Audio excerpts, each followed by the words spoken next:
less than a dozen blocks away from the high school Julian and I attended, was a popular little eatery called Chirping Chicken. And in the 4 years we were in high school, we never ate there. It's not like we didn't know about it, of course. It's more that the now closed Mimi's Pizza was usually our first choice. Mimi's was closer, cheaper, and, it's pretty hard to go wrong with New York pizza. Not impossible, mind, just very hard. When we finally did go, it was with no expectations, which meant we were able to worry more about enjoying our meals than about seeing if they lived up to the hype. We've now eaten there exactly twice.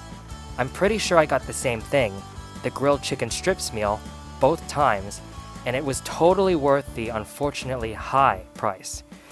2 generous pieces of grilled chicken that are juicier than they have any right to be, and a heaping mountain of fries. Plus, a big pita cut into quarters, and a small side salad, which I gave to Julian because I hate tomatoes and am allergic to some dressings.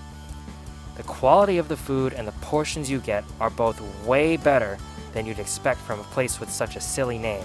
And let's be honest, it is a silly name.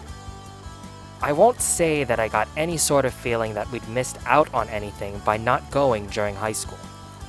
Given the prices, I don't think we would have gone very frequently as students anyway, and I don't know that anyone in our friend group really went there either. So it was one of those places that we knew about but didn't really care enough to make the trip. And after all, it's not like we didn't have a ton of options in the area. There were, and still are, plenty of great choices. I mean, we still opted for pizza most of the time, but that doesn't mean we didn't have other options. Just that we were broke students going to high school in the pizza capital of the world. Sorry, Chicago, you just don't make the cut. It's a bit of an odd experience for me, going to Chirping Chicken. Despite never eating there until years after graduating, and despite the fact that it's not in the direct vicinity of our usual haunts, there's still a feeling of nostalgia. Maybe that's just a side effect of being back in the area around my old school, but there's definitely something about being there that stirs up old memories and maybe even a slight longing for a simpler time.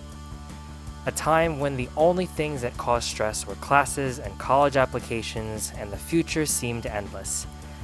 When it was so much easier to find time to spend with friends, because the only things that interfered with scheduling were clubs and homework. And let's be real, when did homework ever stop teenagers from hanging out?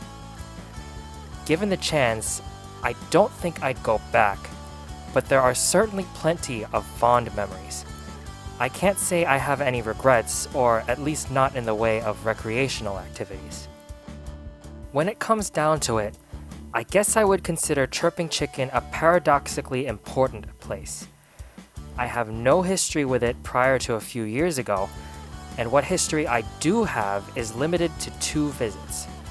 But somehow, those visits manage to encompass a wealth of memories and experiences.